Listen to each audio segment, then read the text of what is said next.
Hoje, irmãos, rapidamente eu quero tratar com vocês sobre o tema da escatologia que diz respeito aos sinais dos tempos.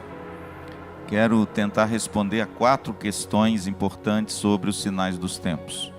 E o texto base que eu quero ver com os irmãos é exatamente esse. Mateus capítulo 24, a partir do versículo 3. Mateus 24, 3 a 14. Diz assim a palavra de Deus: No Monte das Oliveiras, achava-se Jesus assentado, quando se aproximaram dele os discípulos, em particular, e lhe pediram: Dize-nos quando sucederão essas coisas, e que sinal haverá da tua vinda e da consumação do século? E ele lhes respondeu: Vede que ninguém vos engane, porque muitos virão em meu nome, dizendo eu sou o Cristo, e enganarão a muitos. E certamente ouvireis falar de guerras e rumores de guerras. Vede, não vos assusteis, porque é necessário assim acontecer, mas ainda não é o fim. Porquanto se levantará nação contra nação, reino contra reino, haverá fomes e terremotos em vários lugares, porém tudo isso é o princípio das dores. Então sereis atribulados e vos matarão. Sereis odiados de todas as nações por causa do meu nome. Nesse tempo, muitos hão de se escandalizar, trair e odiar uns aos outros.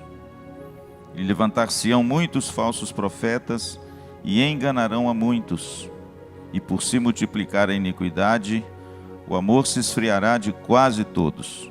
Aquele, porém, que perseverar até o fim, esse será salvo. E será pregado este evangelho do reino por todo o mundo, para testemunho a todas as nações. Vamos ler juntos essa frase? Então virá o fim. O pastor Dalmo falou semana passada sobre a filosofia da história. Os gregos achavam que a história era cíclica. Os gregos achavam que a história ela tem um início, um crescimento, um apogeu e a queda. E assim se construíram as nações ao longo da história. Essa era uma mentalidade grega. Mas a mentalidade judaica e bíblica é diferente. A história, segundo a Bíblia, não é cíclica. Embora a gente veja o nascimento, o crescimento, o apogeu e a queda. A gente vê que vários impérios no mundo eles seguiram esse curso interessante. Mas quando a gente olha para a Bíblia, a gente vê que a história, ela não é apenas cíclica. Aliás, ela tem esse ciclo dentro da história. Mas a filosofia da história, quando a gente olha para a Bíblia, é uma filosofia linear. Pastor, qual a diferença entre essas duas filosofias? A filosofia grega dizia que tudo se repete, tudo é um ciclo. A filosofia linear bíblica diz que não. Tudo tem um início, tudo tem um meio, mas tudo tem um fim. Interessante que a Bíblia mostra isso. A Bíblia fala que no início, no princípio, criou Deus os céus e a terra. E Jesus aqui diz, e então virá o fim. Pastor, o que significa isso? Quando a gente olha para a Bíblia, a gente vê que a história humana, essa saga do homem sobre a terra, ela teve um início. Lá nos primórdios. Estamos vivendo o desenrolar dessa história. Mas, irmãos, ela vai ter um fim. Jesus diz no versículo 14, então virá o fim. E a natureza desse fim vai ser uma natureza completamente diferente daquilo que a gente vive e experimenta hoje. Embora não seja uma outra natureza, mas uma natureza transformada, algo que eu e você nunca poderemos experimentar enquanto nós estivermos vivendo nesse nosso estágio. O apóstolo Paulo diz, nem olhos viram, nem ouvidos ouviram, o quê? O que Deus tem preparado para aqueles que o amam. Isso significa, querido, que no fim, esse fim que Jesus disse, ele vai ser um fim glorioso, majestoso. transformador, algo completamente diferente de tudo que eu e você entendemos, compreendemos, enxergamos até o dia de hoje. Mas até chegar a esse fim, Jesus nos alertou com alguns sinais. E há 4 questões que nós precisamos responder a respeito dos sinais dos tempos. Em primeiro lugar, o que são os sinais dos tempos? Quando a gente olha para a palavra de Deus, a gente vê que os sinais dos tempos são acontecimentos que antecedem, mas também apontam para a volta de Cristo e que estão em curso desde a primeira vinda de Jesus e estarão em curso até a volta de Jesus. Pastor, então o que são os sinais? São fatos, acontecimentos que a gente vê ao longo da nossa história, que foram inaugurados na primeira vinda, mas que apontam agora para a segunda vinda, e mais ainda, ela antecede a segunda vinda ou a volta de Jesus. Então, os sinais dos tempos são acontecimentos, são fatos que nós estamos lidando com ele todos os tempos e quase todos os dias. A segunda pergunta que a gente precisa responder com respeito aos sinais dos tempos é que quando eles ocorrerão? Tem uma corrente hoje escatológica que diz que os sinais dos tempos só vão acontecer próximos da vinda de Jesus. Tem uma corrente que diz que nós não experimentamos hoje os sinais dos tempos. Mas quando a gente olha para a Bíblia e a gente estuda um pouco mais a escatologia, a gente vê que os sinais dos tempos sempre ocorreram. De alguma forma, sempre ocorreram também entre a primeira e a segunda vinda de Jesus. Contudo, à medida que a volta de Cristo se torna mais próxima, o que nos parece na palavra de Deus é que esses sinais se intensificam. É como o apóstolo Paulo chama de as dores de parto, né? Imagine uma mulher grávida. Ela tem um sinal, não tem a gravidez? Tem um sinal. Esse sinal, ele é visível, mas ele é visível aos poucos, né? A barriguinha e o bebê, eles vão crescendo aos poucos. Primeiro mês, segundo mês, terceiro mês, alguma coisa já está acontecendo com essa moça. Quarto mês, já aparece algo. Quinto mês, você já nota que tem uma protuberânciazinha. Sexto mês, e a coisa vai embora. E aí a Bíblia narra e trata os sinais dos tempos como uma mulher que vai dar à luz. Os sinais são percebidos ao longo de toda a gravidez. Mas quando chega o dia, quem é mamãe aí já deu à luz, sabe que esses sinais se intensificam, não intensificam? A mulher fica desconfortável, ela fica cansada, ela não tem mais destreza para fazer as coisas, ela está louca para ter o filho, e esses sinais vão aparecendo. Mas no dia que chega para essa mulher dar à luz, meu irmão, aí a coisa se intensifica, não é? Ela sente dores, ela sente contrações, e esse sinal chega no ápice, até acontecer o quê? Dar luz ao bebê. Pastor, quando é que ocorrerão os sinais dos tempos? Eles sempre ocorreram. Desde a primeira vinda até a volta de Jesus, esses sinais sempre ocorreram. Mas como uma mulher dando à luz, quanto mais se aproxima a volta de Cristo, esses sinais vão se tornando cada vez mais intensos, mais fortes, até que chega o glorioso dia de quê? Do nosso Senhor Jesus voltar, amém? A terceira pergunta que a gente precisa responder a respeito dos sinais dos tempos é a seguinte: quais são os sinais apontados então por Jesus em Mateus 24 e também em Lucas 21? O primeiro sinal que a gente vê no texto são os falsos profetas. Veja comigo, por favor, no verso 5. Porque virão muitos em meu nome, dizendo, eu sou o Cristo, e enganarão a muitos. O primeiro sinal do falso profeta, qual é que está aí? O engano. Ele vem para enganar. Versículo de número 11. Levantar-se-ão muitos falsos profetas. E novamente Jesus diz o quê? E enganarão a muitos. O espírito, irmãos, de engano desses homens é fenomenal. E como esses homens vão enganar e ludibriar até os crentes, disse Jesus.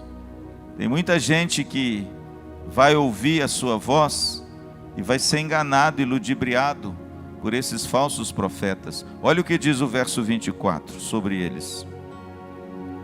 Porque surgirão falsos cristos e falsos profetas, operando grandes sinais e prodígios, para enganar, se possível, os próprios eleitos.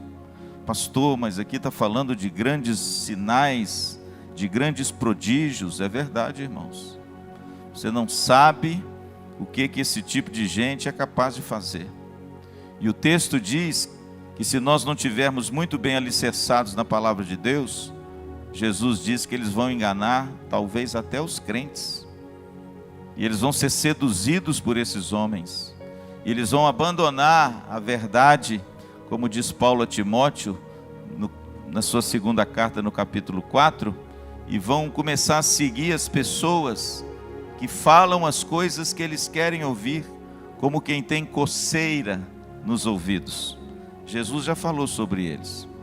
Esse é o primeiro grande sinal. Agora eu pergunto para vocês, os falsos profetas, desde a primeira vinda de Jesus, existiram?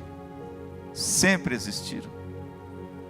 Mas o que a Bíblia diz é que quanto mais se aproxima a volta de Cristo, parece que eles se proliferam cada vez mais. O segundo sinal que aponta e antecede a vinda de Cristo, versículo 6, olha o que diz.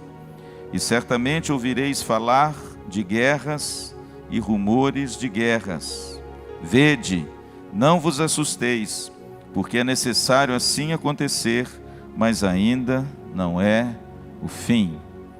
Guerras sempre existiram, não é? Sempre existirão guerras por causa do egoísmo, da malícia, da ganância, da fome de poder do homem. E Jesus já havia dito isso. O texto fala não só de guerras, mas de rumores de guerras. Mas o texto diz que assim é necessário acontecer. Portanto, quando a gente vê uma guerra como essa que nós estamos vendo agora, muitas pessoas até, são tentadas a dizer, agora sim, essa guerra é o final dos tempos. Mas, irmãos, Jesus diz que as guerras sempre aconteceram. E elas sempre acontecerão. Mas é certo que quando estiver próximo à vinda de Cristo, parecem que essas guerras vão se intensificar cada vez mais. Então esse é o segundo sinal. O terceiro, versículo 7. Portanto, se levantará nação contra nação, reino contra reino, e haverá fomes e terremotos em vários lugares. O Evangelho de Lucas fala também no capítulo de número no capítulo 21, no versículo 10, Lucas fala de epidemias. Esse é o terceiro grande sinal. São as fomes e as alterações da natureza. Terremoto, epidemia. Diz o texto que haverá fomes e terremotos em vários lugares. Veja, meu amado, que durante todo esse tempo, que a gente está aí vivendo, como a gente tem presenciado esse tipo de coisa. Como essas epidemias têm assaltado e assolado a raça humana. Nós tivemos há poucos dias aí atrás a Covid. Como a Covid trouxe junto com ela essa expectativa de repente também ser um sinal, da volta de Cristo. Pastor, e é um sinal? É um sinal. Mas eu não posso dizer que é o sinal que antecede a volta de Cristo. Mas Jesus já havia dito que as fomes, alterações da natureza, terremotos, pandemias, serão também sinais da vinda de Cristo. Um outro sinal que Jesus fala é no versículo 9 e 10. É a perseguição religiosa e o martírio dos cristãos. Veja comigo o texto. Então sereis atribulados e vos matarão. Sereis odiados de todas as nações por causa do meu nome. Nesse tempo, muitos hão de se escandalizar, trair e odiar uns aos outros. Jesus já anteveu o martírio, a perseguição que os cristãos sofreriam desde a sua primeira vinda até a sua volta. E a gente que estuda um pouco de história da igreja, a gente vê que não houve nenhum período da história que a igreja não fosse perseguida. Houveram períodos que a igreja era mais perseguida ou menos perseguida. Hoje, em pleno século 21, a igreja é perseguida. Hoje, nos nossos dias, vivemos uma perseguição à igreja. Quando a gente viaja, quando a gente vai para outros lugares, a gente vê como o cristão ele tem sido perseguido, principalmente em países cuja religião não é uma religião professa cristã. O próprio Brasil hoje é um país que tem perseguido a igreja, tem perseguido o evangelho, tem perseguido os cristãos, e de alguma forma eles têm tentado excluir os cristãos da sociedade, e traduzido para muitas pessoas que o cristão é uma pessoa antiga, retrógrada, que não segue os valores da sociedade. E hoje, irmãos, parece que a igreja e muitas pessoas se calam, porque ficam com medo de professar sua fé e de repente perder algum benefício que o trabalho ou que as outras coisas lhe conferem. Mas a Bíblia diz, irmãos, que isso também vai ser um sinal dos tempos. A perseguição e o martírio religioso por causa da nossa fé. Um quinto sinal está no versículo 12. E por se multiplicar a iniquidade, o amor se esfriará de quase todos. Veja que aqui há dois sinais. E há dois sinais que são contrários um ao outro. O texto diz que haverá um acúmulo do pecado. Jesus fala no verso de número 12 que a iniquidade se multiplicará. E nós temos visto isso, irmãos, na nossa geração. Como hoje o errado é o certo, e o certo virou o errado. Está igual aquilo que Isaías diz: eles trocaram o mal pelo bem, e o bem pelo mal. Hoje, quando você firma algum valor bíblico, de bom senso, e que construiu toda essa sociedade que hoje você vive, você é perseguido. Você é alvo de denúncia, de calúnia. Você não pode mais afirmar alguma coisa que de repente é bíblico, é verdadeiro, só pelo fato de você ir contra aquilo que a sociedade e a ideologia que molda a sociedade, ela prefigura. E Jesus já havia dito isso, irmãos. Há um acúmulo do pecado. Quanto mais se aproxima o tempo da volta de Cristo, a Bíblia diz que o pecado vai se multiplicar. Nós temos que compreender essas coisas. Nós vivemos num mundo, irmãos, onde o pecado vai ser celebrado. E nós, a igreja, Cristo, o Evangelho, vai ser colocado à parte. Existe um outro sinal que Jesus fala nesse mesmo versículo e que é inversamente proporcional. Por quê? Porque quanto mais aumenta o pecado, mais esfria o amor. E o interessante é que no verso 12 Jesus diz: o amor se esfriará de quase todos. Irmãos, como isso é uma realidade, como a palavra de Deus ela é verdadeira, ela é atemporal. Como hoje, irmãos, as pessoas, não é? Estão assim parecendo que o amor realmente está esfriando. Hoje a gente se importa pouco com as pessoas. Hoje parece que a sociedade é uma sociedade nervosa, violenta, apressada, estressada, né? Hoje as pessoas, para demonstrar um gesto de amor, é tão difícil, irmãos. As pessoas estão carrancudas, nervosas, agitadas, cabisbaixas, ansiosas, depressivas. E Jesus disse que o amor se esfriará de quase todos. Mas tem uma esperança, né? Ele não diz que o amor se esfriará de todos, mas se esfriará de quase todos. Pastor, por que Jesus disse isso? Porque haverá um povo nessa terra que serão reconhecidos pelo amor, pelo qual eles amam uns aos outros. Amém? Jesus mesmo disse isso em João capítulo 13, verso 34. E nisto conhecerão que sois meus discípulos, se tiverdes amor uns pelos outros. Esse quase todos, irmãos, é por causa da igreja. E nós temos que tomar muito cuidado, irmãos, para que esse amor não seja esfriado no seu coração. Pelo contrário, nós temos que manter sempre essa chama acesa, esse amor aquecido, porque à medida que a coisa caminha, o amor tende a se esfriar.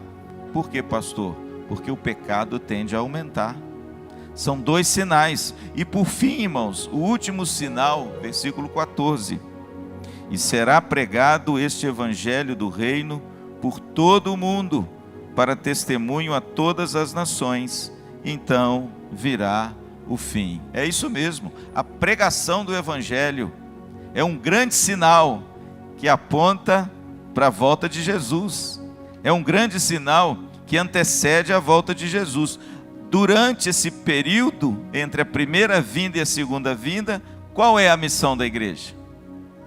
Pregar o evangelho. Esse texto é bonito, irmão, sabe por quê? Porque o versículo 14, ele está ligado a tudo que Jesus disse antes, tanto que ele começa com uma conjunção aditiva, né?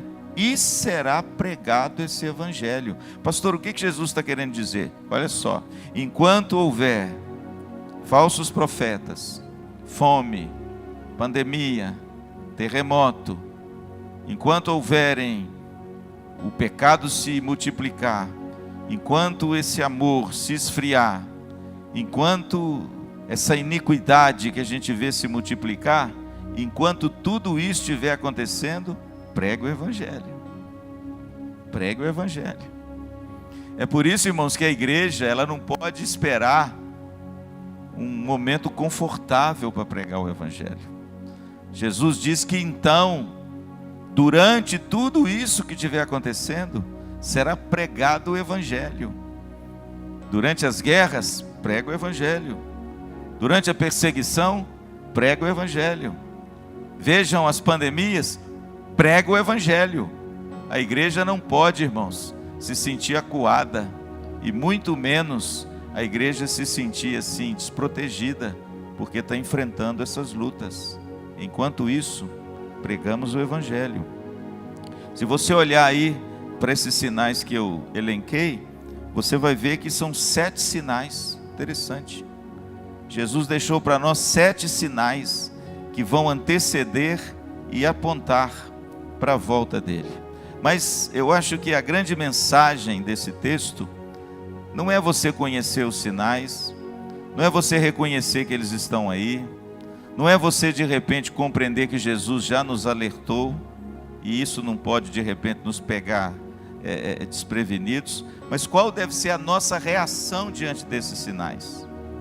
Eu não sei se você percebeu nesse texto, mas esse texto está cheio de exortações de Jesus a mim e a você, com respeito a como nós devemos enfrentar esses sinais. E é com isso que eu quero terminar a nossa mensagem. Pastor, qual a nossa reação diante desses sinais? Será que eu tenho agora que ficar aterrorizado? Ou eu tenho que parar de pregar? Ou eu vou ficar sobressaltado? O que Jesus nos ensina com respeito à nossa reação durante tudo isso aí que está acontecendo e que a gente tem presenciado, às vezes bem próximo de nós? A primeira reação está no verso 4, olha o que Jesus disse. E ele lhes respondeu: vede que ninguém vos engane. Primeiro, não se deixe enganar, meu irmão. Hoje eu recebi um casal na minha igreja, no meu gabinete, e esse casal, o interessante é que, graças a Deus, é mais um casal que está querendo vir para a IPVO, um casal muito querido, né? E eles manifestaram hoje o desejo, e conversando comigo e tal. O rapaz quer se batizar, a moça já é crente, eles vão se casar. Aí eu falei da classe do nosso professor Osmar, da necessidade dele entrar para a classe Vida Nova, e ele ficou muito entusiasmado, falou que vai entrar, aquela coisa toda, né? Aí eu fiz uma pergunta para ele, falei, escuta aqui, você conhece a palavra de Deus? Ele falou assim, eu conheço um pouquinho. Aí eu virei para ele e falei assim, para você não pode conhecer só um pouquinho. Se você quer fazer essa moça feliz, você tem que conhecer a palavra de Deus. Sabe por quê? Porque se você não conhece a palavra de Deus, você é presa fácil para as ideologias desse mundo. Presa fácil. Qualquer coisinha que de repente falarem no seu ouvido, você vai atrás. E é por isso que Jesus exortou seus discípulos por 3 vezes. E não se deixe enganar. Tem muita gente aí, irmãos, enganando muita gente. Tem muita gente aí, ó, com palavras lisonjeiras, que tem levado muita gente a se desviar do genuíno e do verdadeiro evangelho de Jesus Cristo. E Jesus Cristo deixou essa exortação para mim e para você. Não se deixe enganar. Pastor, como é que a gente não fica e não vira presa fácil para essas coisas? Aprendendo a palavra de Deus, se debruçando na palavra de Deus, lendo a palavra de Deus. Aí eu peguei a minha Bíblia, coloquei na mão dele e falei, você tem Bíblia? Ele falou, não. Eu falei, vou te dar uma de presente agora. Tirei uma do meu gabinete, abri no Evangelho de Mateus, marquei lá com o marcador de página, falei, ó, vou te dar um para casa. Leia os 4 evangelhos. Mateus, Marcos, Lucas e João. Aí ele olhou para mim e falou assim, pastor, eu tenho que ler tudo isso? Eu falei, e algo mais, você vai ler. Por quê?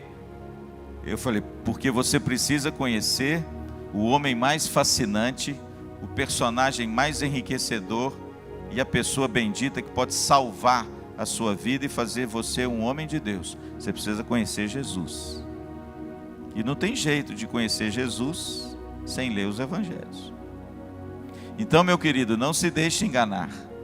Os falsos profetas, os enganos, as malícias, as ideologias estão por aí. E como é que a gente combate e mantém firme na nossa fé? Conhecendo, né, a palavra de Deus. Pastor, qual é a nossa reação diante dos sinais que Jesus nos exorta? Versículo 6. E certamente ouvireis falar de guerras e rumores de guerras, vede, não vos assusteis. Essa é a segunda reação. Cuidado para você não se desesperar, não assustar, não achar que de repente as coisas estão fora de controle. Jesus já disse isso para os discípulos, não fiquem assustados, essas coisas vão acontecer. Essas coisas sempre vão acontecer. Graças a Deus que o Brasil, né, nós vivemos num país, não é abençoado por Deus não, né? Naquela música, mas nós vivemos num país, irmãos, que nós nunca enfrentamos uma guerra, como os países da Europa, Rússia, enfrentaram.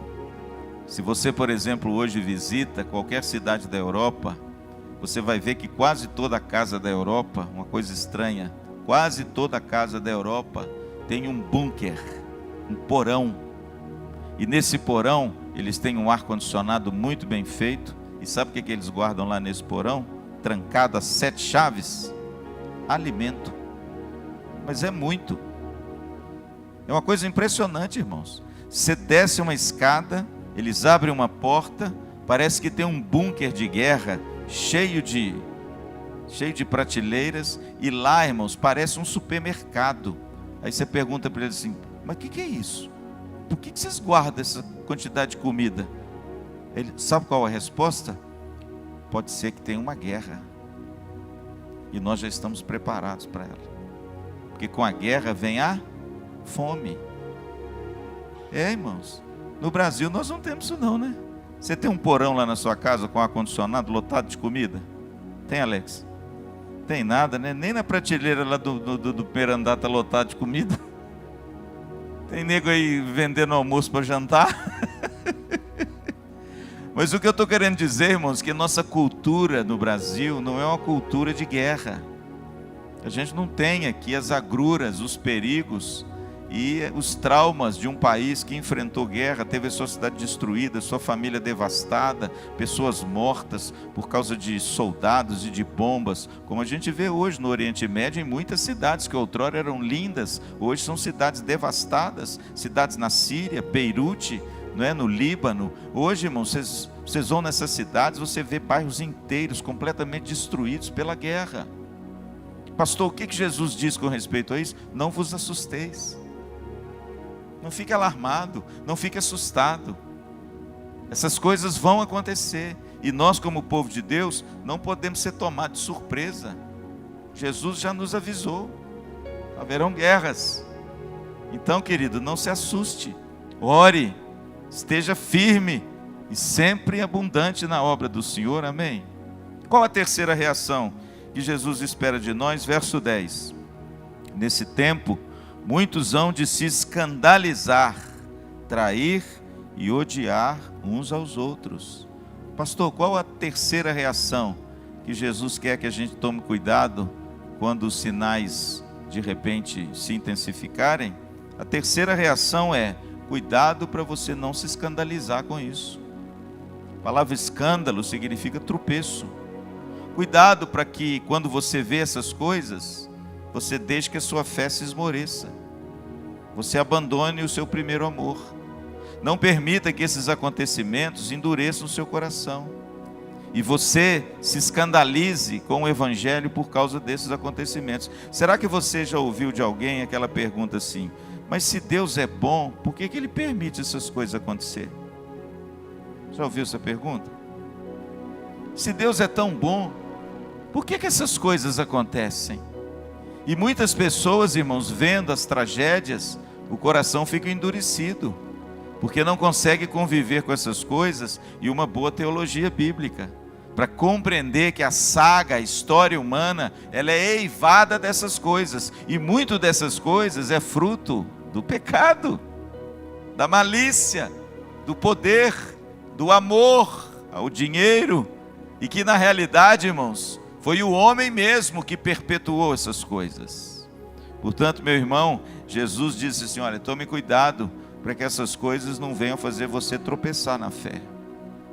Epidemias, pandemias, quantas pessoas, irmãos, tiveram a vida ceifada pelo Covid, né? Quantas pessoas? Graças a Deus que aqui na IPVO, só uma pessoa Deus levou, né? Só uma. Mas quantas igrejas, irmãos, e pastores eu conheço que conviveram com perdas na sua família, vidas que foram ceifadas por causa de uma pandemia, de uma doença, de uma enfermidade. E aí eu pergunto a vocês: como manter uma fé viva, vibrante, diante de fatos como esse? Aí Jesus vem e diz assim: olha, cuidado para você não se escandalizar, para você não trair, e para você não começar a odiar as pessoas. Eu me lembro, irmãos, que na época da pandemia foi uma época muito difícil. Muito difícil. É tudo muito novo para nós, né? As pessoas estavam exacerbadas. As pessoas estavam com as emoções à flor da pele. Notícia aqui, notícia ali, novidade ali. E qualquer coisinha a pessoa já ficava alterada. Jesus já disse isso, irmãos. Versículo de número 10. Cuidado para você não se escandalizar nesse tempo. Que tempo? Esse tempo dos sinais de dificuldade. Cuidado para que um desses sinais não roube do seu coração a fé, o amor, a constância, o compromisso com as coisas de Deus. Quantas pessoas, irmãos, pararam de vir à igreja depois da pandemia? Você conhece alguém que de repente era firme no Senhor e que depois da pandemia, sabe o que é isso, irmãos? Se escandalizaram, não suportaram as agruras dos sinais dos tempos. A fé esfriou, o amor esfriou, o desejo pelas coisas de Deus e pela igreja esfriou. O que é isso? Se escandalizaram, foi tropeço para eles. E Jesus, irmãos, no versículo de número 10, ele deixa muito claro nesse tempo, muitos hão de se escandalizar, trair e odiar uns aos outros. Portanto, meu amado, cuidado, para que em tempos de dificuldade, a gente não se escandalize, não abandone o amor, a fé, não abandone o nosso compromisso com Cristo, amém? Pastor, qual a quarta reação que Jesus quer que nós tenhamos diante dos sinais? Versículo 13. Aquele, porém, que perseverar até o fim, esse será salvo. Essa palavra, irmãos, é a palavra de ordem da Bíblia, né? Seja perseverante, não desanime, não deixe a sua fé esfriar, persevere até o fim. Essa é a palavra de Cristo para mim e para você. Aliás, Jesus chega a dizer que é na perseverança que nós ganharemos as nossas almas. Portanto, meu amado, lute, persevere, porque se você perseverar, o texto diz que nós seremos o quê? Salvos. E essa perseverança é bonita, sabe por quê? Porque Cristo é quem persevera em você, para que você persevere nele. Essa perseverança, ela advém dessa graça maravilhosa que nos foi dada em Cristo Jesus. E diante das dificuldades, diante das enfermidades, das guerras, das lutas e de tudo isso que a gente tem visto, a nossa fé não esmorece. Nós vamos perseverar até o fim, para a glória do nome do Senhor, amém? É na perseverança, irmãos, que a gente vai conquistar o nosso galardão. É com a perseverança que nós vamos receber a coroa. É com a perseverança que a gente vai vencer as dificuldades. Portanto, não desanime. Se você, por exemplo, está passando por uma luta, por um desses sinais particulares na sua vida, talvez você não está vivendo uma guerra como de Israel, mas está vivendo uma guerra familiar. Eu sempre digo, né? A gente está muito preocupado com a guerra lá fora, mas às vezes tem guerra aqui dentro. De uma outra natureza, mas tem, né? Pastor, o que eu faço? Persevere. Busque a Cristo. Ore. Seja disciplinado com as suas práticas devocionais. Não permita que essas coisas venham te afastar do amor de Deus. Não permita, querido, que você seja de repente enganado por essas coisas, mas persevere, seja perseverante, continue o caminho, vá até o fim, mesmo enfrentando problemas, porque amanhã pode ser um outro dia, amém? Pode ser diferente, e de repente, no meio do caminho você desiste de tudo. Ah, pastor, vou desistir, estou cansada de lutar. Você já ouviu isso? Ô pastor, estou cansado de lutar. Peça força ao Senhor. Se você está cansado, pede força ao Senhor. Por quê? Porque a Bíblia diz que Deus faz forte o cansado. Deus dá força àquele que não tem nenhuma. Deus é aquele que renova a nossa sorte. Peça a Deus, ore, busque a presença de Deus, que certamente Ele vai te dar força para você continuar, para você perseverar. E ó, daqui a pouquinho, talvez a sua vitória vai ser alcançada, amém? Coisa linda, hein, Dani? Coisa abençoada. E, em último lugar, verso 14, pregue o Evangelho. Pregue o Evangelho. E será pregado este Evangelho do reino por todo o mundo, para testemunho a todas as nações. Então virá o fim. Tem gente que interpreta esse versículo de forma errada. Tem gente que interpreta esse versículo o seguinte: quando o Evangelho for pregado a todas as nações, aí virá o fim. Você já ouviu isso? Mas não é isso que o versículo está dizendo. O versículo não está dizendo isso. Eu já ouvi muitos pregadores dizendo assim: tem que pregar o Evangelho, porque enquanto o Evangelho não for pregado em todas as nações, não vem o fim. Aí eles citam esse versículo. Mas esse versículo não está dizendo isso. Esse versículo está dizendo o seguinte, quer ver? Enquanto os sinais estão ocorrendo, as guerras, os falsos profetas, a fome, a pandemia, a perseguição religiosa, o escândalo por causa do Evangelho, martírio, perseguição, prega o Evangelho. Aonde, pastor? A todas as nações. Aí depois disso, virá o fim. Está vendo? Esse texto não fala que você tem que pregar o evangelho para todo mundo, para aí sim vir o fim. Não, esse texto fala que enquanto os sinais estão aí, nós temos que pregar o evangelho para todas as pessoas, e aí chegará o fim. Portanto, meu querido, os sinais, chamados sinais dos tempos, estão aí. Pastor, qual deve ser então a nossa reação? Primeiro, cuidado, querido, para você não seja enganado, né? Não ser enganado. Busque a palavra de Deus, busque ter um momento com Deus, leia bons livros, né? Se instrua, para que você não seja ludibriado por tantas coisas que hoje nas internets, nas redes sociais tem se falado, e muita gente está andando atrás e ouvindo essas pessoas, né? Tenha um crivo correto, o crivo da palavra de Deus.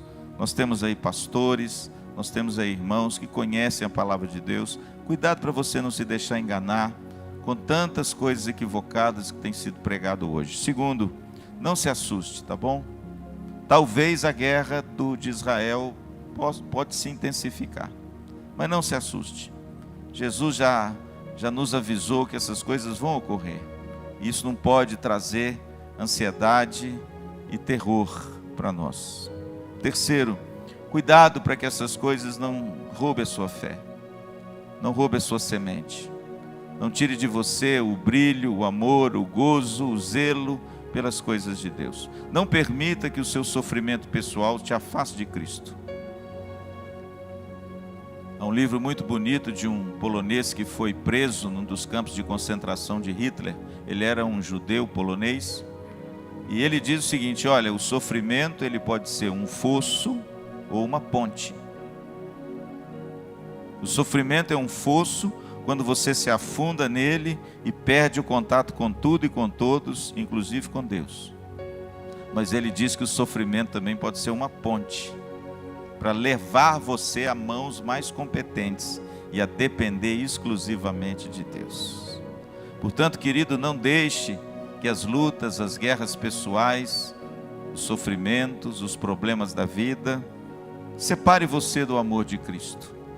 Não permita, querido, que o escândalo por causa dessas coisas afastem o seu coração da fé genuína, autêntica. Quarto, persevere, seja perseverante, não se deixe esmorecer. Busque o Senhor com toda a intensidade do seu coração. Participe de tudo aquilo que você puder participar, que a sua igreja, seja aqui ou seja na sua, que você que nos assiste, de repente tem para auxiliar você. Faça o que tiver ao seu alcance para fazer. Ajude as pessoas, persevere, seja um instrumento de bênção na vida das pessoas, porque Jesus diz que perseverando você vai ganhar a sua alma, amém?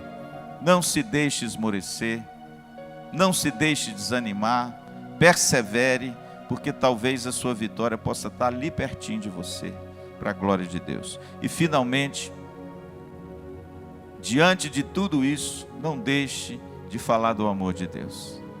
Pregue o evangelho, fale de Jesus, dê testemunho de Jesus. É isso que diz o texto, para testemunho de todas as nações. Testemunho do amor de Deus. Fale o que Deus tem feito na sua vida. Eu quero terminar com aquele episódio de Jesus com o endemoniado gadareno. Aquilo para mim é lindo demais. O texto diz que o menino, ele se cortava todo, né? Ele vivia sangrando nos sepulcros, gritando, uivando de noite, igual um animal. Ele estava endemoniado. A Bíblia diz que Jesus atravessa o mar da Galileia e vai para a região da Gadara. E ele se encontra com esse moço. Esse moço é insone. Esse moço tem um problema sério. As cadeias não podem dominá-lo. E quando Jesus chega, Jesus expulsa aquela legião de demônios. E o texto diz que agora esse menino está vestido, assentado e em perfeito juízo. E de repente, irmãos, todos naquela região ficam apavorados, porque conheciam aquele rapaz há muito tempo, que ele estava naquela situação horrível. E esse moço então, ele quer seguir Jesus, ele teve a sua vida mudada, ele é outra pessoa. E Jesus então vira para ele e fala assim: não, você não vem comigo, você vai voltar para a sua casa. Coisa linda, irmãos. Você não vem comigo, Primeiro que Jesus estava numa região que se chamava Decápolis. O que é Decápolis? É uma região de 10 cidades. Jesus não ia nessas 10 cidades. Porque depois que Jesus expulsa o demônio, que era uma legião desse menino, ele entra no barco e volta. Sabe o que o texto diz, irmãos? Ele foi lá só para isso. Jesus foi lá só para resgatar esse moço. Jesus nunca pisou em Decápolis, mas o menino pisou. E ele olha para aquele menino e diz assim: não vou levar você comigo não. Você vai para a sua casa e você vai contar para todos os seus o que o Senhor fez por você. Pastor, o que significa isso? Aonde Jesus não vai, vai você. É você que vai falar. É você que vai dar testemunho de mim. E a Bíblia diz, irmãos, que toda aquela região de Decápolis foi evangelizada por um endemoniado que Jesus libertou, curou e salvou. Está enfrentando luta, querido? Está enfrentando dificuldades? Prega o Evangelho. Fala do amor de Deus. Fala desse Jesus maravilhoso que um dia te encontrou. Fala desse Deus glorioso que um dia transformou a sua vida. Não se deixe abater. Não se assuste. Não se desanime. Persevere. Persevere. E acima de tudo, prega o Evangelho. Porque é isso que Deus deixou para mim e para você. Amém?